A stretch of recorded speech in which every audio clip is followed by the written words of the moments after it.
Welcome back to the series on a bikepacking trip I completed in Costa Rica and Nicaragua. I rode the Hira de la Costa, is found on bikepacking.com, and also the Ometepe Island, also found on bikepacking.com. And I added a 2-day section to include San Juan del Sur, which goes down to the west coast on the Pacific side. So funny thing, my friend Sean and I were talking this morning, and he was telling me about his daughter and learning Spanish and being fluent and doing some traveling and getting into endurance sports, and I thought, I need to get back to my videos and finish them. So this is part 4. This is the circumnavigation of Ometepe Island, with the additional section going down to San Juan del Sur and then back up to the Nicaraguan Costa Rica border. So we started off in Liberia, jamming my bicycle into a bus. Luckily it's a pretty hardy bicycle. Next was approaching the border.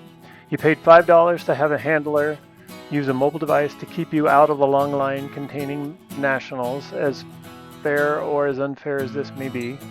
You step inside, wait quite some time, and you are allowed to travel the 200 meters or so that is the Never Never Land between Costa Rica and Nicaragua. I didn't film anything on the Nicaraguan entrance side, but it was basically another line, a desk, a slack security setup where they x-rayed your bags, and they all walked away, so I just walked through with my bags and didn't take them off my bike. Don't think that's normal, but there was nobody there. Next was a 40-ish minute bus ride from Peña Blancas to Rivas, where we stopped. I got off and the bike ride began. This time they set the bike right in the middle of the aisle of the bus. It was a bit of a chicken bus, but a good chicken bus. Not really sure what these are, but there's like all these cloths along the street. It said it was the Ruta de Bicicleta, so it should be a bicycle route to the ferry that goes to the island that the volcano is on, you see in front of you. The island is called Ometepe. That is La Concepción volcano. We may climb it, or I may climb it, we'll see. I'm not sure if that's fumes coming out or if that's clouds, so we'll see. It did erupt last year in May. After the short ride, where the ferry boarded in San Jorge, I waited, we all loaded. I was asked to tie the bike up to a motorcycle, strangely, and off to the island we went, ferrying along.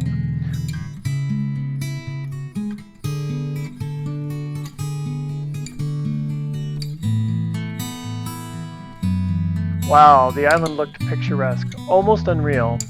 A little over an hour later, we arrived at Moyogalpa. Moyogalpa is definitely a tourist destination with its many scooter rentals, hotels, hostels, and Airbnbs. Alright, so here's the lay of the land. My hostel is the one with the person in the upstairs, although I'm down the bottom because I don't want to be upstairs with my bicycle. That direction is the water and the ferry. That right there is a little place that they're grinding rice into rice flour. That is La Concepción, the volcano that we may climb, or I may climb here in a few days. And this is the direction I'm walking, 2 blocks to Antojitos to see about getting dinner. It even has a bunch of tuk-tuks like Cuba and several other Latin American countries, ready to take you anywhere on the island. It's still small in size as far as Moyogalpa, but I found a room and I watched the sunset and settled in for dinner with a family who basically drags their grill out onto the street and sets up street food. My favorite. Tomorrow I would start the circumnavigation of this interesting island and see what it has to offer.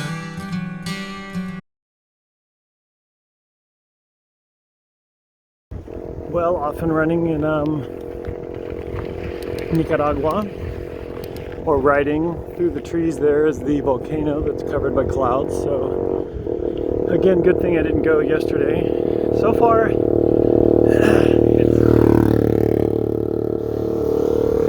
it's all cobblestone. So I don't know if they bring cobbles over and don't lay concrete. So right over the top of the house is the, anyway, you can't see it. So not very much traffic. Dogs super hospitable. The horses, so far I haven't seen one lashed to anything. They've all been just sort of running free. So we'll see. Leaving the tourist area, the roads turned to smooth, well-organized cobblestone, which the riders of the Tour de France could only dream about. Tourist traffic mostly traveled counterclockwise, while I was going the other direction, where cows roamed, cowboys rode horses, and I felt like I was back on the back roads of Costa Rica. Good news, lost the pavement for a while, but it looks like it's coming back. So, can't complain. I like the dirt road though. The dirt road was really nice. Other than a side trip to the coast near San Marcos, the first part of the journey was quiet, shady, and a mix of gravel, cobblestone, and asphalt. On the road I took from San Marcos back to the main road, there was a change. Well, I may have unfortunately found the dump, or a dump, probably a dump. Kind of off the beaten track here, but it looked like an interesting dirt road and I've got plenty of time. So away we go into the backcountry of Nicaragua. So I guess this is all volcanic rock, which makes sense since we're on an island formed by a volcano. It's definitely interesting little trail. Oh, now I guess we get all the cows are coming by. The running of the bulls, so to speak. How cute.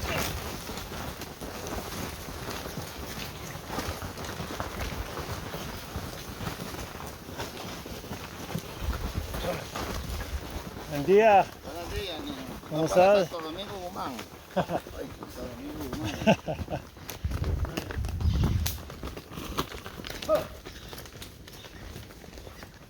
Alright, I guess we'll continue on. As I continued my circumnavigation, I got to a little town, city village called Altagracia, and there I had a surprise on their Zocalo, their center of town square. And it has a little omelet store, which is not open, which would be super if it was, because I'm hungry. And then it has a miniature Ometepe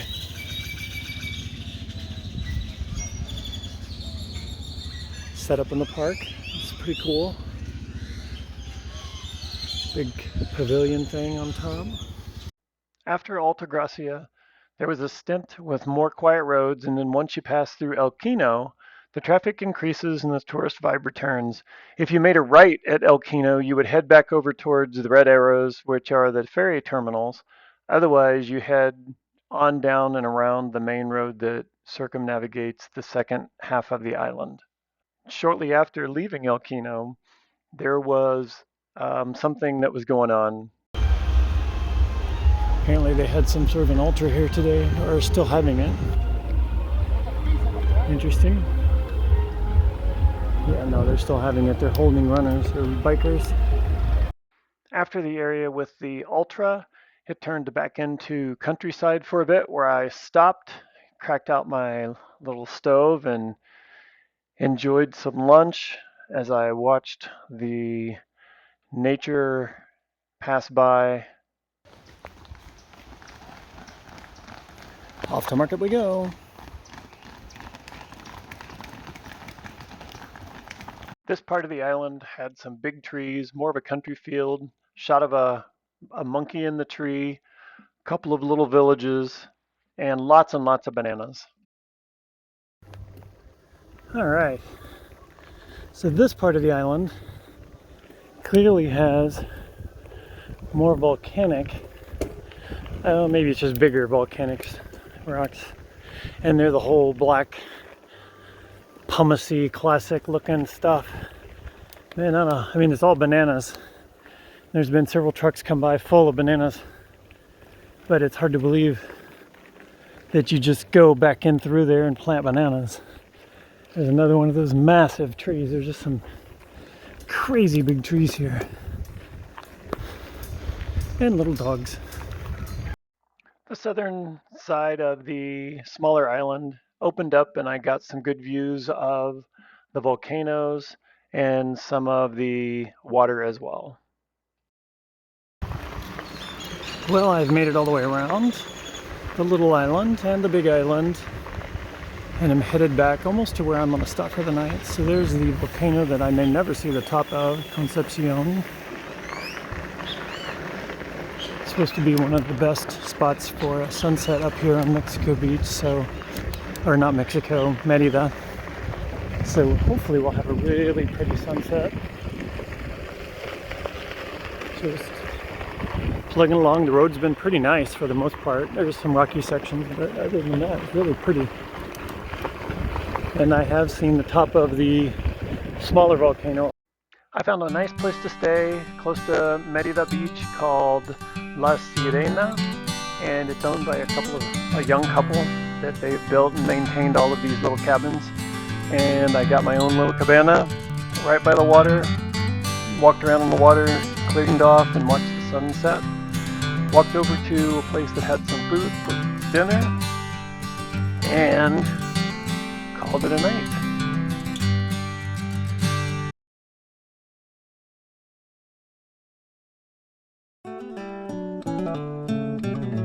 Today will be fun. I'm traveling from the cabanas at La Sirenita to a return ferry ride from Moyogapa to San Jorge, then riding from there through Rivas and basically coasting down to the west coast and spending the night at the little resort town of San Juan del Sur, where I watch a beautiful sunset in a laid-back tourist town. I guess we're riding through the canals this morning. Kind of fun.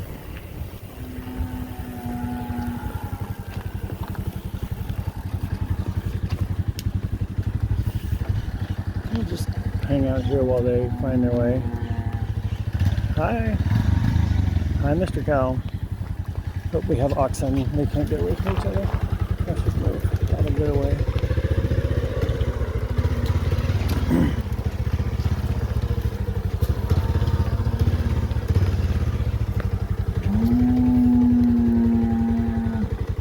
Alright, well,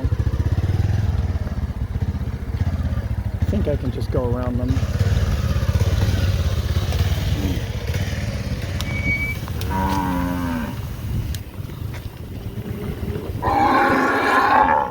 Buenas. A short stop for breakfast, coffee con leche, and then off to the ferry, passing by more oxen along the way. Before the ferry, I found the strangest airport runway ever. So I guess here and we're not going to see the top of that volcano ever. Apparently you just, ride across the runway.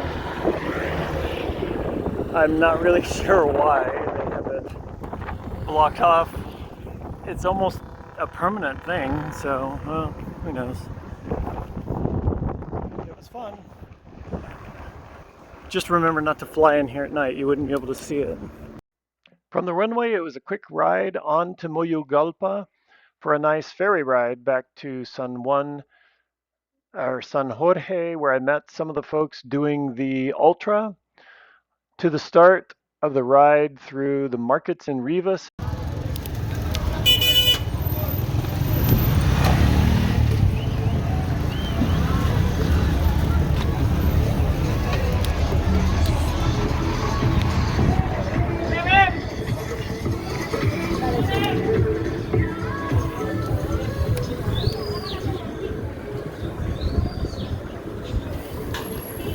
I think I found the market.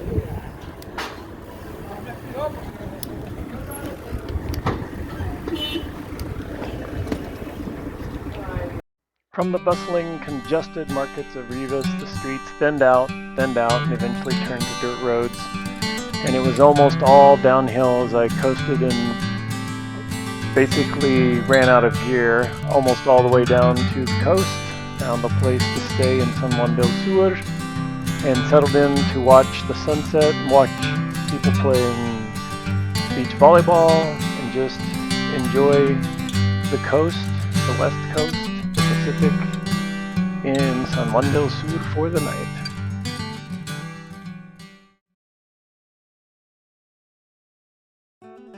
Leaving San Juan del Sur on my last day in Nicaragua, I got to see some cobbles being laid down, and I didn't know it at the time, but today would be a day of mixed emotions around all of the road construction. From San Juan del Sur to the border with Costa Rica, the road is being, in air quotes, improved. To summarize, as you will see, small communities and legacy services along the road are being completely replaced by the new road from San Juan del Sur all the way to the border. The goal, from what I understood, is that eventually in a year or so, you will be able to cross the border at the coast, and tourism in this area is expected to explode. The level of road being created speaks to the faith someone has in this happening. So 8 miles out of town is the first signs of them building a new massive road. Like, so crazy wide that you wonder how you go from dirt road in the trees to, 4-lane highway with massive shoulders on each side. Beautiful asphalt.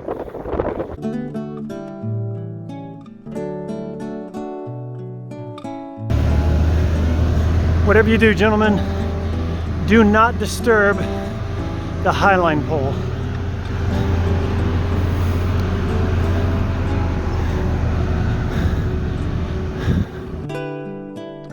It was a really hot day, and as I went through one of these small community areas where the road is literally a narrow 2-lane wide road, I stopped at a small business selling fresh cut watermelon that looked super good. Once I stopped, I realized I couldn't eat it because they were washing it in water, and the water in Nicaragua is not clean like it is in Costa Rica. So I did ask them how they will be affected by the road. They said it will replace all of us. The communities only go back in a couple of blocks from the main road. So almost the entire community will have to move. All of these communities that the road goes through.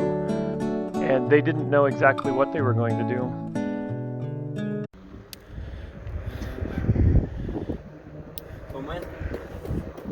Here's the building of a bridge.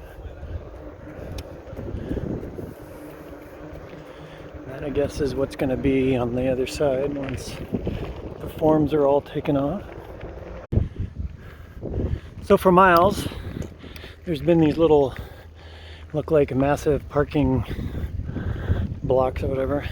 And it was interesting because it started with just the road and a guy with wire and nails, or not wire, it looked like fishing line, between the nails, and then you had a bunch of guys putting in forms, and then you had guys putting in concrete. And I'm trying to figure out why so much effort and time and all to separate that from the main road. The concrete, the asphalt, it just went on forever, soaking up heat, really putting it down on you as far as feeling the heat coming off of it. So it's going to be a wonderful road, but wow, they expect a bunch of traffic for what the size is. All right, update. Talked to a lady. She said that these concrete things are to separate motorcycles and people, bicycles, horses, from the faster traffic on the highway. After almost 20 miles of riding from the hotel, I turned northeast away from the coast, back onto a quiet dirt road and uphill towards the main road and ever closer to Costa Rica. The road was steep in spots and consistently up for nearly 8 miles, as you can see by the highlights. As the road made its way up and then down and then up more, the tops of each hill had tall dirt walls. Standard tops of these roads are all cut out real deep, or maybe they're washed out over the years, and then he goes down. But you can see in the distance, it's gonna go back up. Woohoo! I stopped for a really cold soda just off the pavement at the coast, and lunch with a family, making tortillas and cheese about halfway up the climb. In places, it would open up and had some good views. After the lunch, there was a security checkpoint where they took my passport into a building. They asked me some standard questions, making sure I didn't come from Costa Rica. They were nice and sent me on my way. Oh, there's got to be a river crossing here somewhere. I can feel it. We've went through several, but there's just not been any water, so. Although it looks like it's rained here today. But I finally made it up over the massive pass. Eventually I hit the pavement. All right, back on the main road to Peñas Blancas, which is the other side of the border in Costa Rica. Hopefully it'll be all wonderfully perfect with a little shoulder to ride on like this. Something tells me it won't be, but you never know. Woohoo! Made it through all the dirt roads in Nicaragua. Surprisingly, there was a nice bike lane most of the way back to the border. This crossing was similar to the other, but a little faster due to maybe the number of people or workers. They did not have somebody to pay to skip the nationals line, so that was nice. I spotted a Nica bus, which travels from main cities in Costa Rica to main cities in Nicaragua. I asked about a ride. To avoid the 50 miles of riding on a busy highway back to Liberia, for $20, I put my bike underneath, sat down, and enjoyed the air conditioning in an almost empty bus back to Liberia. The next couple of days, I rode up to a hot springs water park and made a loop out into the sugarcane fields, but for the most part, the trip was over, and I was just relaxing. I boxed up the bike, flew home, unboxed, and settled in to reflect and think about the next trip. The next trip is to the highlands of northern Peru, centered around Caraz, land of beautiful blue glacier lakes, endless switchbacks, high altitude, rain, sleet, snow, and lots of barking dogs.